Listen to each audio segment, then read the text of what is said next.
Bon matin tout le monde, bienvenue à Santé Équilibre, mon nom est Marie. Aujourd'hui, j'ai pensé vous faire une petite vidéo pour vous montrer qu'est-ce qui se passe dans ma vie de tous les jours. Donc, aujourd'hui, c'est vendredi, c'est une journée que je ne travaille pas. La petite est partie à l'école pour une demi-journée, donc je vais tenter de faire plusieurs différents projets. Comme vous pouvez voir, je suis encore en pyjama, je suis en train de boire mon café et j'ai préparé de la confiture au zucchini.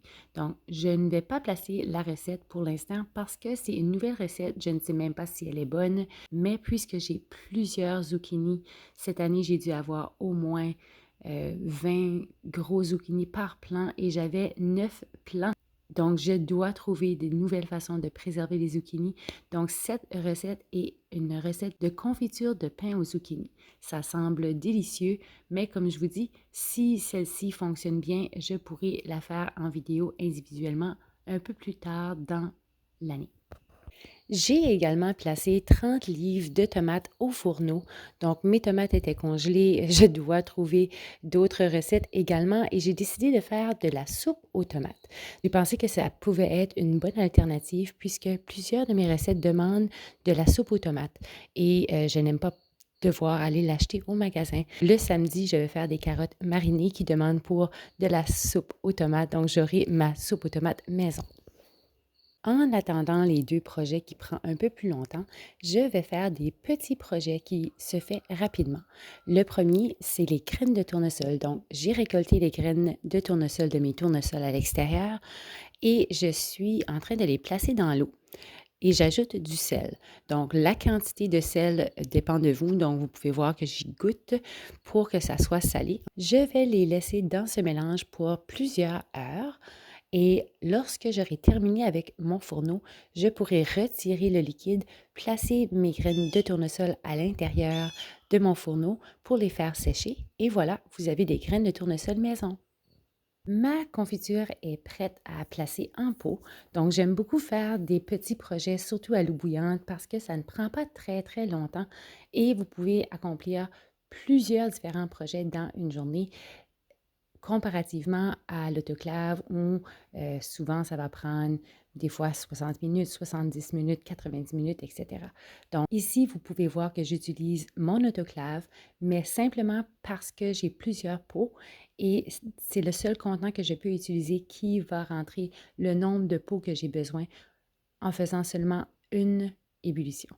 Donc, je vais utiliser l'autoclave comme un chaudron pour l'eau bouillante et ça va super bien fonctionner. J'ai réussi à avoir 8 pots de confiture de 250 millilitres ainsi que 3 petits contenants, des tout petits, que je pourrais donner en cadeau dans le temps de Noël.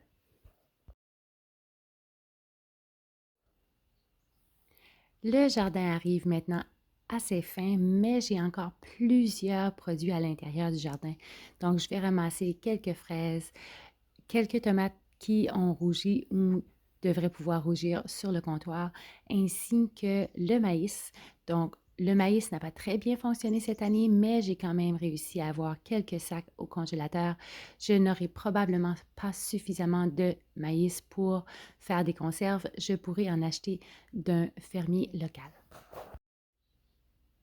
Par contre, les radis ont fonctionné à merveille. Donc, les radis que j'ai plantés en début de saison n'ont pas très bien fonctionné, mais les radis que j'ai plantés tout récemment fonctionnent super bien. Donc, je vais en ramasser une grande partie pour faire du poivre. Donc, je les fais sécher tout simplement et je vais les placer en poudre pour faire un genre de poivre. Et le restant des radis ira à mon papa. J'ai pris le temps ensuite de me préparer un peu, donc je me suis habillée, lavé le visage, les dents, etc.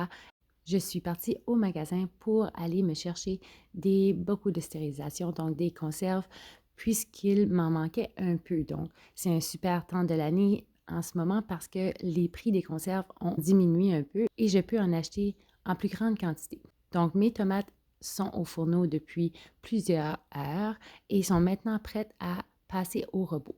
Si vous avez un robot culinaire à haute puissance, vous pouvez tout simplement placer vos tomates avec pelure et graines à l'intérieur et vous allez avoir une belle texture.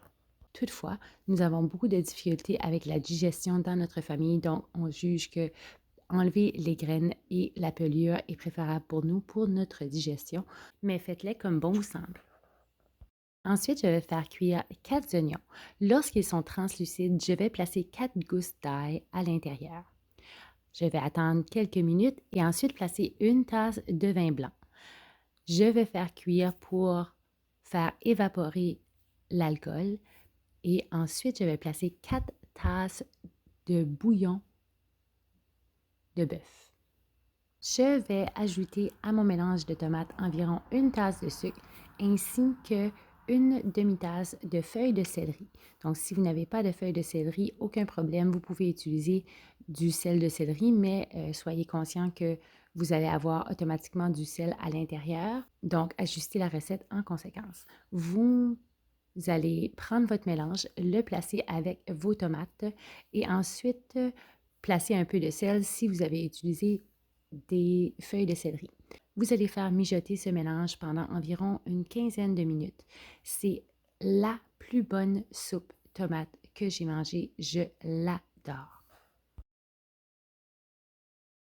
Il est maintenant 1 heure et ma fille est revenue de l'école. Elle m'aide à ramasser les tomates de terre au jardin, tandis que je prépare les radis. Donc, je vais tout simplement les couper en plus petits morceaux possibles pour les faire déshydrater à l'extérieur puisque la senteur peut devenir un peu puissante. Ma soupe aux tomates est prête à être placée en conserve. Je vais utiliser l'autoclave pour cette recette, donc à 11 de pression pour mon altitude et je vais la faire cuire pendant 20 minutes. Si vous n'avez pas d'autoclave, vous pouvez tout simplement faire congeler cette recette. Entre-temps, j'ai placé le gras de bœuf au fourneau pour faire du tallow et je vais m'occuper des légumes que j'ai ramassés au jardin ce matin. Donc, tout simplement prendre le maïs et le placer dans des sacs et aussi les chères tomates qui me restent encore au jardin. J'aimerais vraiment essayer une nouvelle recette pour les tomates. Donc, si vous avez des idées de bonnes recettes pour faire des conserves de tomates, s'il vous plaît, placez-les en commentaire pour que je puisse avoir un peu d'inspiration.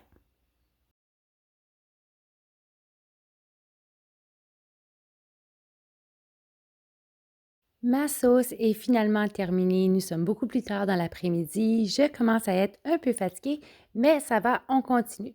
Donc, je vais sortir ma sauce et vous pouvez voir que je suis en train de discuter avec ma fille et ensuite je vais m'occuper de mon tallow.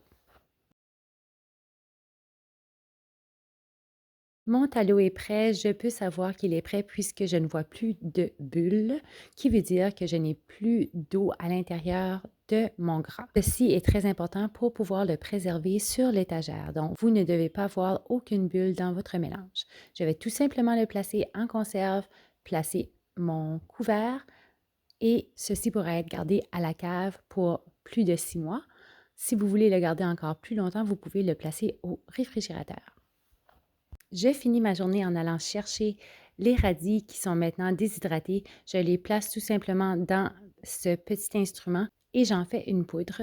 Cette poudre est un peu épicée et ressemble un peu à du poivre. Donc, si à un moment donné, je manque de poivre lorsque je fais une recette, je pourrais utiliser les radis déshydratés. Et voilà, une journée typique dans la vie de Marie. Si vous avez aimé la vidéo, s'il vous plaît, appuyez sur le like, inscrivez-vous à la chaîne YouTube et on se voit prochainement pour une prochaine vidéo de jardinage. Cette fois, on plante de l'ail. Bonne journée!